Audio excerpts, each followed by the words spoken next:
So మద్యం కుంభకోణంలో Jaganmohan Reddy arrest అవబోతున్నారని చెప్పేసి అంటున్నారు. దాని మీద అదేంటంటే బయట కల్పించిన ఇది మా జగనన్న అలా చేయాలంటే కడుపు నిండా కూడెందుకు తింటున్నామండి ఈరోజు మేము చెప్పండి. అలా కూల్చేయాలనుకుంటే ఎన్నో ఉన్నాయి, అది లేకోకుండా అమ్మఒడి వేసాడు, ఇల్లు లేని వాళ్ళకి ఇల్లు ఇచ్చాడు, అన్నం ఇచ్చాడు. అన్నీ చూస్తున్నప్పుడు ఇది ఎందుకు చేస్తాడండి? కుట్రాబంది అలా చేస్తున్నారు అంతే. మా జగనన్న వస్తే ఎక్కడ వీళ్ళు రాజకీయాలన్నీ బయటపడతాయేమో అనే భయం వేసి అలా పుష్టించారు అంతే. అంటే ఈయన కింద నాయకులు కూడా కొంతమంది అరెస్ట్ అయ్యారు అని చెప్పేసి తెలుస్తుంది. నెక్స్ట్ విజయసాయి రెడ్డి కూడా రెడీగా ఉన్నారు అరెస్ట్ అవ్వడానికి. సో ఆ విధంగా చూసుకుంటే లిక్కర్ స్కామ్లో ఈయన అరెస్ట్ అయ్యే ఛాన్సెస్ ఉన్నాయంటారు. ఇలాంటి పుకారు చాలా పుట్టాయండి. ఎంతోమంది ఎన్నో చేస్తారు, కానీ నెక్స్ట్ వచ్చేది మా జగనన్నే. ఎందుకంటే మా ఆడోళ్ళు పడే బాధలు ఇప్పుడు మా జగనన్న చూస్తూనే ఉన్నాడు. ఒక్కొక్కళ్ళు ఎందుకేసాంరా గెలిపించుకున్నావురా అని చెప్పు తీసుకొని కొట్టుకోవడానికి రెడీగా ఉన్నారు మా ఆడోళ్ళందరూ.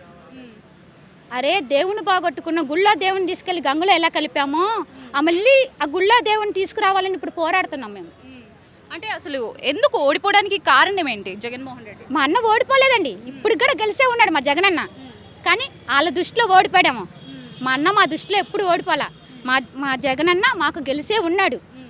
గెలుపుకి ఓటమికి దగ్గరలో ఉన్నట్టు మా అన్న గెలిచాడు, ఆల్రెడీ ఎప్పుడో గెలిసే ఉన్నాడు.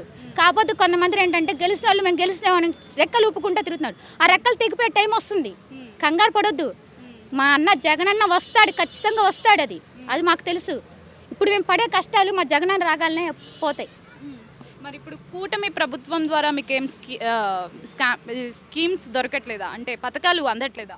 చాలా ఇస్తానన్నారండి, మాకు ఫ్రీ బస్సులు వేస్తానన్నారు, అదేదో కట్టిస్తానన్నారు, అన్నీ అన్నారు. ఎక్కడండి? ఇప్పుడు మాది పల్లెటూరు అండి, మాకు చేలల్లో నీళ్ళు ఉంటేనే మాకు వరి పండిద్ది, లేకపోతే లేదు. కరెంటు బిల్లు వెయ్యాలో లేదా అని మా తాత పురుగుల ముందు తాగి చచ్చిపోయాడు. ఎందుకంటే కడుపు కన్నా కరెంటు బిల్లు ఎక్కువైపోతుంది. ఏమని అడిగితే ప్రభుత్వం పెంచిందంట. ఏ ప్రభుత్వం పెంచింది? ఇప్పుడు వచ్చిన ప్రభుత్వం పాత ప్రభుత్వం? ఒక మాట చెప్పండి. ఇప్పుడు వచ్చిన ప్రభుత్వమేగా పెంచింది. తగ్గిస్తానన్నారు, ఏంటని తగ్గించింది? ముందు రేట్లా నా మొగుడు 500 తెస్తే చేతికి 500 జీతం ఇస్తాడంటే 200 ఇస్తాడు. 5గురం బతకాలి, ఎలా బతుకుతామండి? ఫుల్గా తాగేసి వచ్చి పండుకుంటాడు. ఏంటయ్యా అంటే తెల్లారి పొద్దున అడిగితే 100 రూపాయలు ఇచ్చాను కదే వండొచ్చు. కేజీ బియ్యం వచ్చి 70 రూపాయలు. ఏం తింటాం మేము చెప్పండి? ఏం తినాలి? గంజి పోసుకొని తాగాలా? ఏం తినాలి? ఈ రోజుల్లో బతకలేమండి. మళ్ళీ మా జగనన్న ఎప్పుడు వస్తాడో, ఎప్పుడు ఊపిరి పీల్చుకోవాలని చూస్తున్నాం మేము. అయితే నెక్స్ట్ ఎలక్షన్లో ఆయన గెలిచే ఛాన్సెస్ ఉన్నాయా? పక్కాగా ఉందండి, మా జగనన్నే గెలుస్తాడు, అది నిజం చెప్తున్నాం. ఎందుకంటే కడుపు కాల్చుకొని కడుపుని చేతి పట్టుకొని ఉన్నాం మేము. ఆకలేస్తుంది మాకు. అన్న అంటే ఎక్కడికి వెళ్ళినా అన్నం పెట్టేవాడు. ఇప్పుడు మా జగనన్న ఇప్పుడు ఆకలితో చచ్చిపోయి ఉన్నాం జనమంతా. మా జగనన్న ఎప్పుడు వస్తాడని 1000 కోట్లతో జనంతో ఎదురు చూస్తున్నారు. జనమంతా ఆయన కోసం ఎదురు చూస్తున్నాం. ఖచ్చితంగా మా జగనన్నే వస్తాడు.